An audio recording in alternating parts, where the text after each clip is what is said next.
A Modest Proposal by Jonathan Swift. Read by Everray. A modest proposal for preventing the children of the poor people in Ireland from being a burden on their parents or country, and for making them beneficial to the public. It is a melancholy object to those who walk through this great town or travel in the country, when they see the streets, the roads, the cabin doors crowded with beggars of the female sex, followed by 3, 4, or 6 children, all in rags, and importuning every passenger for an alms. These mothers, instead of being able to work for their honest livelihood, are forced to employ all their time in strolling to beg sustenance for their helpless infants who, as they grow up, either turn thieves for want of work or leave their dear native country to fight for the Pretender in Spain or to sell themselves to the Barbados. I think it is agreed by all parties that this prodigious number of children in the arms or on the backs or at the heels of their mothers, and frequently of their fathers, is in the present deplorable state of the kingdom a very great additional grievance, and therefore whoever could find out a fair, cheap, and easy method of making these children sound and useful members of the Commonwealth would deserve so well of the public as to have his statue set up for a preserver of a nation. But my intention is far from being confined to provide only for the children of professed beggars. It is of a much greater extent, and shall take in the whole number of infants at a certain stage, who are of born-up parents in effect as little able to support them, as those who demand our charity in the streets. As to my own part, having turned my thoughts for many years upon this important subject, and maturely weighed the several schemes of our projectors, I have always found them grossly mistaken in their computation. It is true, a child just dropped from its dam may be supported by her milk for a solar year, with little other nourishment, at most not above the value of 2 shillings, which the mother may certainly get, or the value in scraps, by her lawful occupation of begging. And it is exactly at 1 year old that I propose to provide for them in a manner as, instead of being a charge upon their parents or the parish, or wanting food and raiment for the rest of their lives, they shall, on the contrary, contribute to the feeding and partly to the clothing of many thousands. There is likewise another great advantage to my scheme, that it will prevent these voluntary abortions and that horrid practice of women murdering their bastard children, alas, too frequent among us, sacrificing the poor innocent babes, I doubt, more to avoid the expense than the shame, which would move tears and pity in the most savage and inhuman breast.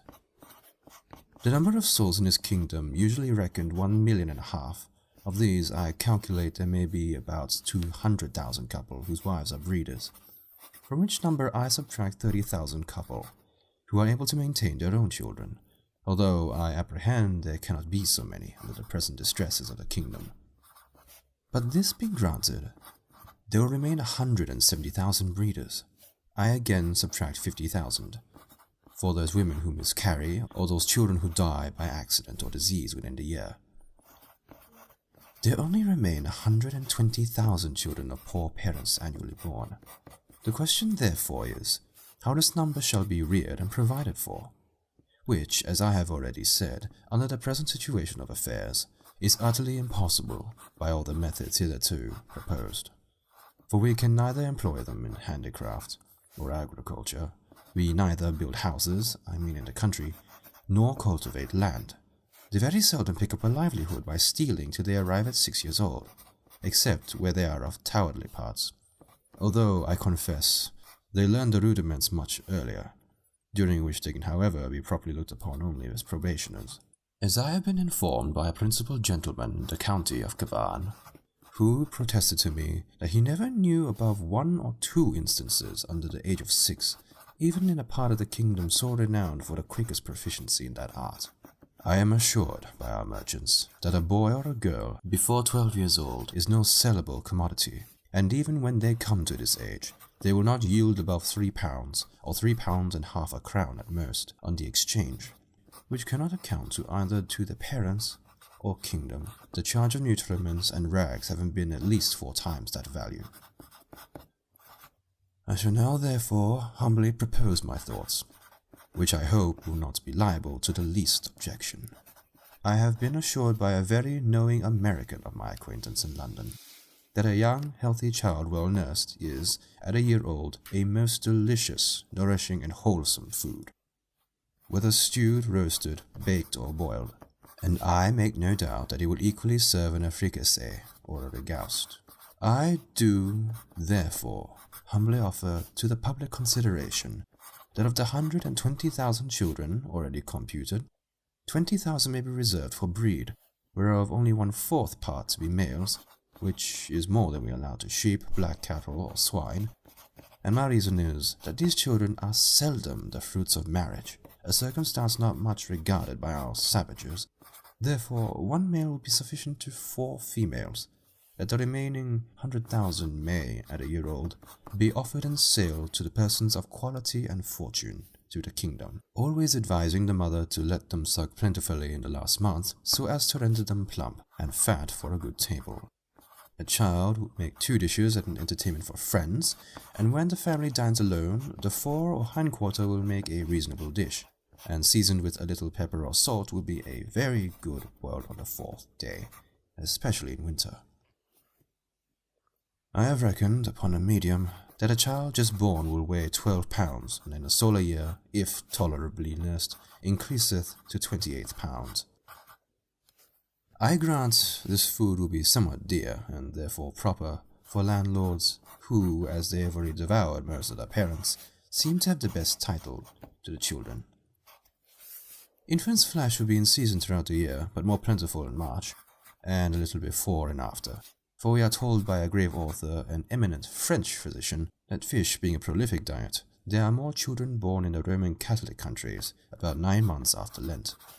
The markets will be more glutted than usual, because the number of popish infants is at least 3 to 1 in this kingdom, and therefore will have one other collateral advantage, by lessening the number of papists among us. I have already computed the charge of nursing a beggar's child, in which list I reckon all cottagers, labourers, and 4/5 of the farmers to be about 2 shillings per annum, rags included, and I believe no gentleman would repine to give 10 shillings for the carcass of a good fat child, which, as I have said, will make 4 dishes of excellent nutritious meat, when he hath only some particular friend or his own family to dine with him. Thus the squire will learn to become a good landlord, and grow popular among his tenants. The mother will have 8 shillings neat profit, and be fit for work till she produces another child. Those who are more thrifty, as I must confess the times require, may flea the carcass, the skin of which, artificially dressed, will make admirable gloves for ladies and summer boots for fine gentlemen. As to our city of Dublin, shambles may be appointed for this purpose in the most convenient parts of it, and butchers which we may be assured will not be wanting, although I rather recommend buying the children alive and dressing them hot from the knife as we do roasting pigs. A very worthy person, a true lover of his country, and whose values I highly esteem, was lately pleased in discoursing on this manner, to offer a refinement upon my scheme. He said that many gentlemen of this kingdom, having late destroyed their deer, he conceived that the want of venison might be well supplied by the bodies of young lads and maidens, not exceeding 14 years of age, nor under 12, so great a number of both sexes in every country being now ready to starve for want of work and service, disposed of by their parents, if alive, or otherwise by their nearest relations. But, with due deference to so excellent a friend and so deserving a patriot, I cannot be altogether in his sentiments. For as to the males, my American accomplice assured me from frequent experience that their flesh was generally tough and lean, like that of our schoolboys, by continual exercise and their taste disagreeable, and to fatten them would not answer the charge. Then, as to the females, it would, I think, with humble submission, be a loss to the public, because they soon will become breeders themselves, and besides, it is not improbable that some scrupulous people might be apt to censure such a practice, although indeed very unjustly, as a little bordering on cruelty, which I confess hath always been with me the strongest objection against any project, how well soever intended. But, in order to justify my friend, he confessed that this expedient was put into his head by the famous Salmanazar, a native of the island Formosa, who came from thence to London about 20 years ago, and in conversation told my friend that in his country, when any young gentleman happened to be put to death, the executioner sold the carcass to persons of quality as a prime dainty, and that in his time the body of a plump girl of 15 who was crucified for an attempt to poison the emperor was sold to His Imperial Majesty's Prime Minister of State and other great mandarins of the court in joints from the gibbet at 400 crowns. Neither indeed can I deny that if the same use were made of several plump girls in this town, who, without a single groat to their fortunes, cannot stir abroad without a chair, and appear at a playhouse and assemblies in foreign fineries which they will never pay for, the kingdom would not be the worse. Some persons of a desponding spirit are in great concern that the vast number of poor people who are aged, diseased, or maimed, and I have been desired to employ my thoughts what course may be taken to ease a nation of so grievous an encumbrance. But I am not in the least pain upon the matter, because it is very well known that they are every day dying and rotting by cold and famine and filth and vermin as fast as can be reasonably expected.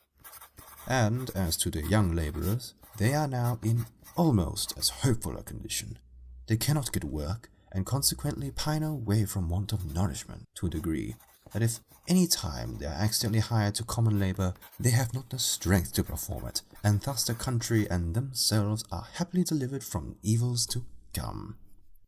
I have long too digressed, and therefore I shall return to my subject. I think the advantages by the proposal which I have made are obvious and many, as well as of the highest importance. For first, as I have already observed, it would greatly lessen the number of papists with whom we are really overrun, being the principal breeders of the nation as well as our most dangerous enemies, and who stay at home on purpose with a design to deliver the kingdom to the Pretender, hoping to take advantage by the absence of so many good Protestants, who have chosen rather to leave their country than stay at home and pay tithes against their conscience to an episcopal curate.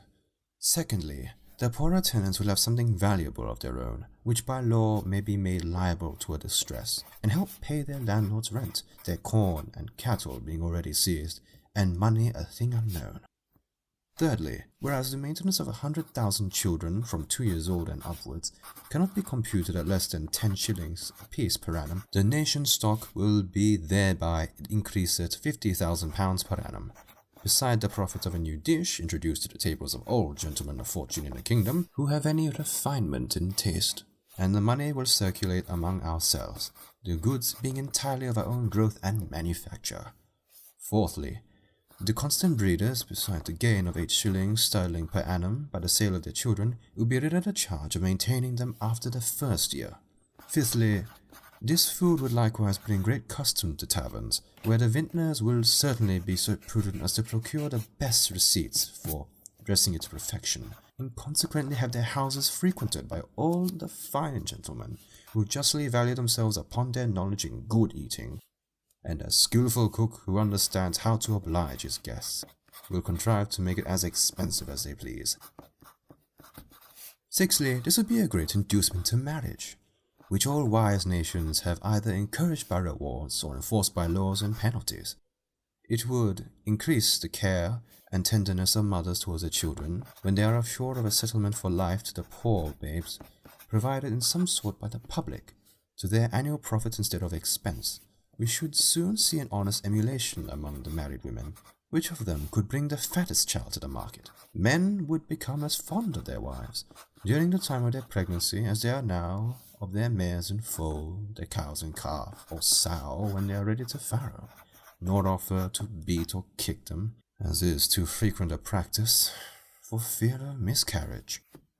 Many other advantages may be enumerated. For instance, the addition of some 1,000 carcasses in our exportation of barreled beef, the propagation of swine's flesh, an improvement in the art of making good bacon, so much wanted among us by the great destruction of pigs too frequent at our tables, which are in no way comparable in taste or magnificence to a well-grown fat yearly child, which roasted whole will make a considerable figure at a Lord Mayor's feast, or any other public entertainment. But this, and many others, I omit, being studious of brevity. Supposing that 1,000 families in the city would be constant customers for infant's flesh, besides others who might have it at merry meetings, particularly at weddings or christenings, I compute that Dublin would take off annually about 20,000 carcasses, and the rest of the kingdom, where probably they will be sold somewhat cheaper, the remaining 80,000. I can think of no one objection that would possibly be raised against this proposal, unless it should be urged that the number of people will be thereby much lessened in the kingdom. This I freely own, and 'twas indeed one principal design in offering it to the world. I desire the reader will observe that I calculate my remedy for this one individual kingdom of Ireland, and for no other that ever was, is, or I think, ever can be upon earth. Therefore, let no man talk to me of any other expedients, of taxing our absentees at 5 shillings a pound, of using neither cloths nor household furniture, except what is of our own growth and manufacture, of utterly rejecting materials and instruments that promote foreign luxury, of curing the inexpensiveness of pride, vanity, idleness, and gaming in on our women, of introducing a vein of parsimony, prudence, and temperance, of learning how to love our country, wherein we differ even from Laplanders and the inhabitants of Topinambu, of quitting our animosities and factions, nor acting any longer like the Jews, who were murdering one another at the very moment their city was taken, of being a little cautious not to sell our country and cautiousness for nothing, of teaching landlords to have at least one degree of mercy towards their tenants, lastly, of putting a spirit of honesty, industry, and skill into our shopkeepers, who, if a resolution could now be taken to buy our only native goods, would immediately unite to cheat and exact upon us in the price, the measure, and the goodness, nor could ever yet be brought to make one fair proposal of just dealing, though often and earnestly invited to it. Therefore, I repeat, let no man talk to me of these and the like expedients till he hath at least some glimpse of hope, that there will ever be some hearty and sincere attempt to put them into practice. But, as to myself, having been wearied out for many years with offering vain, idle, visionary thoughts, and at length utterly despairing of success, I fortunately fell upon this proposal, which, as it is wholly new, so it hath something solid and real, of no expense and little trouble, fill in our own power, and therefore we can incur no danger in disobliging England. For this kind of commodity would not bear exportation, and flesh being of too tender a consistence to admit a long continuance in salt, although perhaps I could name a country which would be glad to eat up a whole nation without it. After all, I am not so violently bent upon my own opinion as to reject any offer proposed by wise men, which shall be found equally innocent, cheap, easy, and effectual. But before something of that kind shall be advanced in contradiction to my scheme, and offering a better, I desire the author, or authors,